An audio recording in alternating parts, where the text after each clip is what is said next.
Jen. Gwen. JC. At Ella.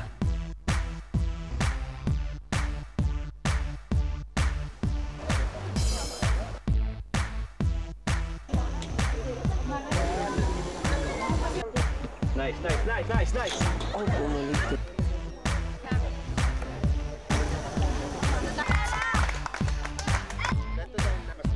Sa chan?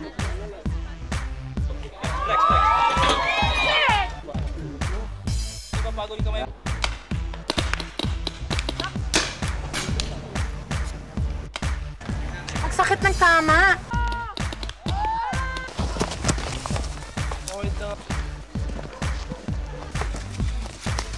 Sa isang extra daring na labanan. Oh, but the thing is, they went by the rules.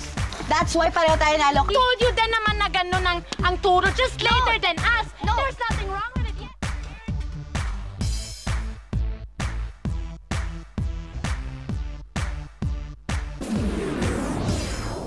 Wow! Wow! Ang laki pala to sa loob! Oh, ano iniisip mo? Alam mo, parang gusto pa i-challenge yung mga Viva Hot Babes natin eh. Challenge pa, halos umiyak na nga iba sa ropes course. Papahirapan mo pa, pero samahan ka to dyan. Okay, good. Si Ethel, sabi niya na meron isang assault course dito sa PMA. Nako! Yun! Exciting! Yun yung may mga gapang, takbo, kasi akyat-akyat sila. Naku, saan yun pa? Alam ko banda doon yun. Banda Tapos doon, pwede natin gawin, after the assault course, kumuha tayo isang paintball shot. Excited?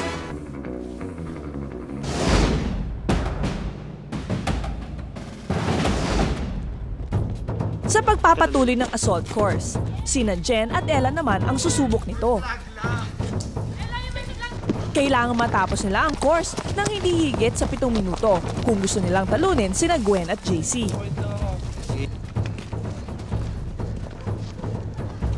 Kaya naman tignan nyo, talagang kumari pa sila ng takbo.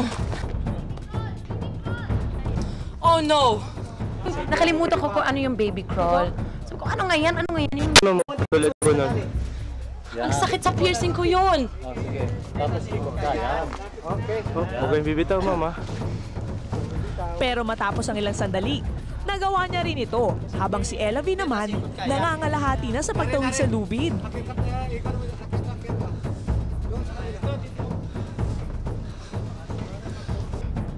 Walang tulungan. Sobrang hirap ito, sobra. Tayo, tumimik kayo!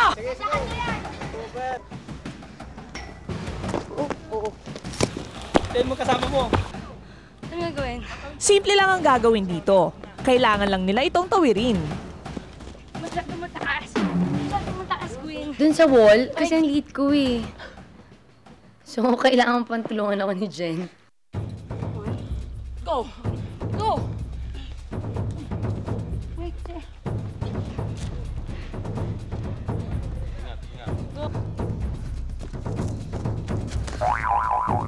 Kunin mo to! Sa wall. Nawala na ako ng powers ko. Sabi niya, oh Jen, kaya mo yun, tanggal mo. Oo! Yung pala siya rin. Oh, sabi ko, ano to? Tapos ginanong ko yung leg ko kasi pwede daw magtulungan. Eh si Ella, hindi niya ako kaya. Yung pag-lift mo sa... Tulungan mo rito. Ang daya tinuro! Bakit naglalagay ko sa inyo kanina? Ang tagal bago tinuro yung family. Wala! Unfair! Nangangalahati na sina Jen at Ella. Konti na lang at matatapos na nila ang assault course.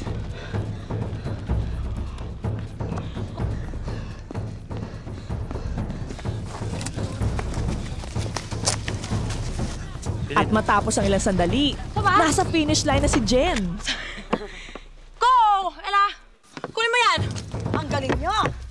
Wow! So, ang galing ninyo. Ang time ninyo is 6 minutes and 23 seconds.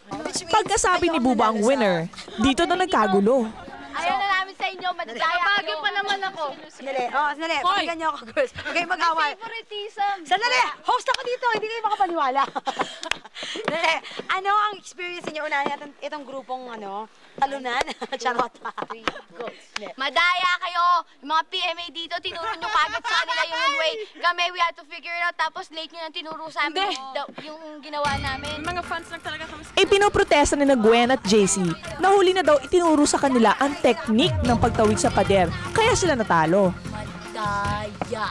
Kasi doon hindi kami tinuruan talaga. Hindi sinabi sa amin kung anong gagawin. Di syempre ako, naghihirap ako, ganun. Pero, okay lang yun. At habang nagpapaliwanag si na Gwen at JC, kinantahan lang sila ni na Jen at Ella. Ang bulaklak, pag inaamoy, pag inaamoy, pag inaamoy, anong sarap. Dito na nainis ang dalawa at nag-walk out. Ayaw na namin. We quit. Sandali, may... Hoy, ano yung paggabi, Kuya Moise? It's not our fault. Yes, actually. Siguro mas mabilis lang kami. Joke.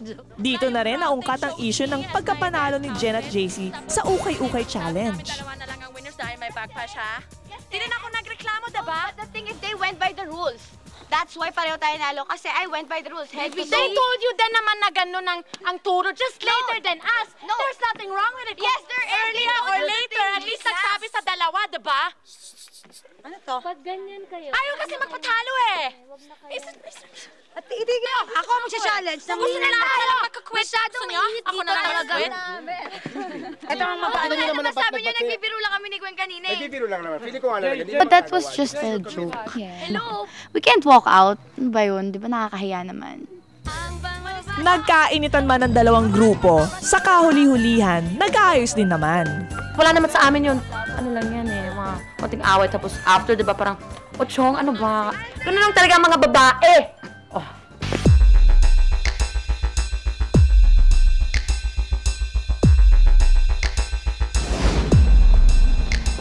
Welcome, challengers. Welcome. Okay, this is paintball challenge. And dito, ang gagawin natin, offense, defense. You're split into two teams.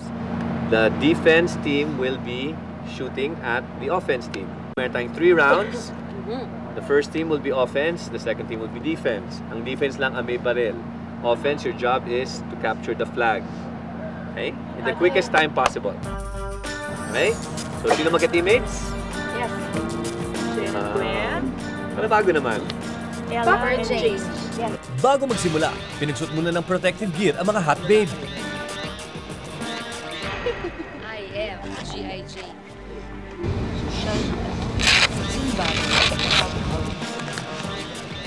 Ewan ko na lang kung masaktan pa kami dito.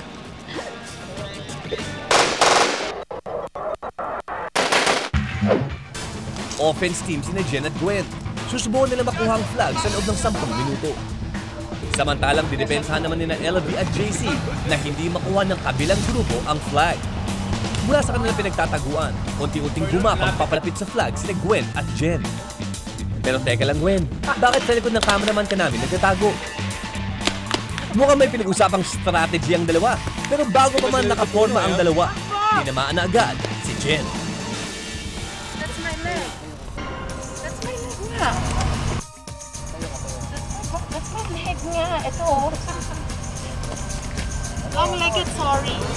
Naghanap ako ng one spot. So, kaya nagsayang ako na ilang bala bago ko na tansya yun. Dahil minor lang ang tama, tuloy ang laban. Mamaya-maya pa, sumugod na si Gwen. Sigurado yung unang tatamaan, pero yung pangalawa could get the flag. Pag nagulat ako, parang feeling ko nasa war ako. Kaya nagsushoot-shoot na lang ako kahit wala akong aim. I-expect ko nang palabas na sila eh. Kaya nakapokus ako sa flag. Nang tumigil ang putukan, sa ulo at legs tinamaan si Gwen. Stop na yun, parang ba't shoot pa kayo? Ha? Sige, ganunan tayo Ganunan tayo. Nako, mukhang napiko na yata itong si Gwen at Jen. Stop na kaya? Stop kami. Hindi, kanina nung sinabing stop, nakuha ko na shoot pa kayo eh. Walang way na Tama ka sa legs. walang way na mabubuhay ka pa niyan, Gwen. Sakit yan, no? Sa braso naman kay Jen. Biglang dito pumasok. Tapos it was unfair. Wala na. palabas na si Gwen. Sakala ko stop, diba? Klalo katakot-takot. Pinaril pa rin ako. Hindi namin. Wala sa legs kasi masakit talaga sa legs. Dito lang sa body. Accidentally hit her on the leg but I didn't mean to hit her there. Dahil pareho may tama, walang punto si Gwen at Jen. Kayo magiging defense at kayong offense, baliktad na ngayon. Nanggigigil si Gwen at si Jen. Ayoko naman ganito. I love you guys. I loved you before. Si Gwen mo sa ulo. Talagang umiinit ang labanan. Naghiwalay pa ng pagtataguan sina Ella V at JC. Pero di pa nakakalayo si JC. Tinamaan na ito sa leeg. Kasi usapan namin ito, nung kami na yung nasa crawling, sabi niya, dito ka sa puno to, doon ako. Umaangat siya. O, gumalaw ka na. Gumalaw ako. Pag tama ng paintball dito tumama, so hindi ako masyado nasaktan. Si Ella V na lang ang natira. Pero bago pa naubos ang oras, tumakbo na rin ito para kunin ang flag. Nirat-rat naman siya ni Jen at Gwen. Ang dami nilang binarel, diba? Dito lang ako tinama. Invincible ito. Ayaw pa rin tumigil ni Jen, ano? Ano mo, basta lang. Gaganti kami kasi ang sakit talaga. Super sakit. Ang sarap. Guys, pareho kayong tie. Ang galing. So ngayon, kailangan natin ang tiebreaker. Yes, ang gagawin natin ay isang shootout. Ang mangyayari, naka-stationary position kayo at a safe distance from one another para hindi masyado malapit yung basta. So, one hit, out. Any part of the body, out na yun. The team na maka-eliminate ng kabila the fastest, wins. Tapos, kung sino mabuso ng bala, out.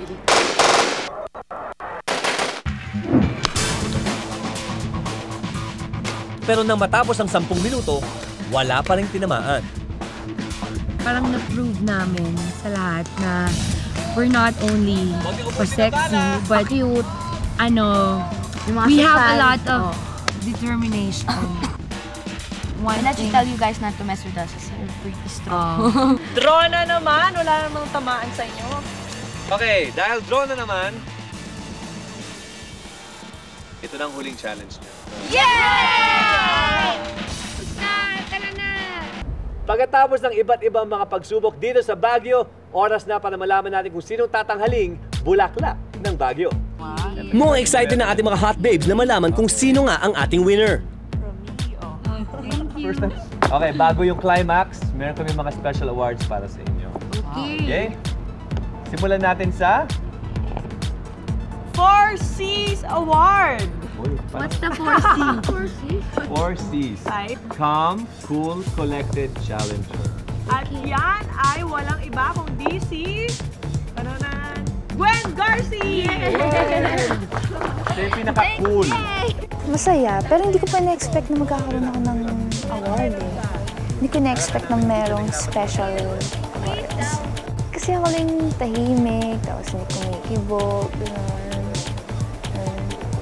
Kung meron man, siguro, naasal na ako sa loob na lang yun. Next special award ay ito, Nakakapanindig Balahibong Tili Award. Walang iba kundi si Ella V. Yay! Thank you. Susigaw naman dyan. Expected ko na yun, ako yung pinaka-ano na tili eh. Kasi matili ako. Mabilis ako sumigaw. Okay, at ang susunod na award, hulaan niyo kung sino man nanalo. May bagong pinauso sa PMA. Ano walang iba yan, kundi ang Ella V Crawl. Mula kay Ella V. Grabe na todo na PMA. Sa baby crawl. Sobrang proud ako kasi ako yung nagpauso. Kasi nandan lang nila. Kung hindi dahil sa pauso ko, hindi nila magagawa yung baby crawl.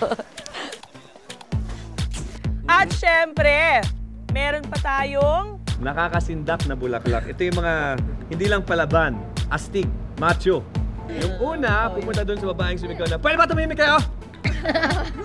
Jen! Alright. Natakot ang mga taga-PMA? Oo. So actually, mas natakot sila kay JC. Dahil si JC, pinagalitan niya. Dahil ginagalaw daw yung paa. I was just happy na na-finish ko yung whole challenge. Yun na yun. Yun na yung pinaka-accomplishment ko. At itong huli ay para sa Bulaklak ng Baguio. Ang pinaka-consistent performer, Si Fem. ang siyang tatanghaling Bulaklak ng Baguio. At siya'y walang iba kundi si... Fem. Jen Rosana!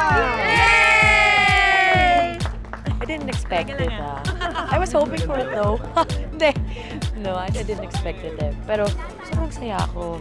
Siyempre, for me naman kasi I did all my effort na nga. Dami ko nang nampasa. Pwede tumahimik kayo! For me, it was just a fun. So, lalong tuwa na ako ngayon. Pero for me, all of us are the Bulaklak ng Baguio. Siyempre, oras na para sa ating munting kasiyahan na pati kaming dalawa ni Femela ay hindi pinaligtas ng Hot Babes. Ang saya-saya, gano'n. Okay, tapos, boom.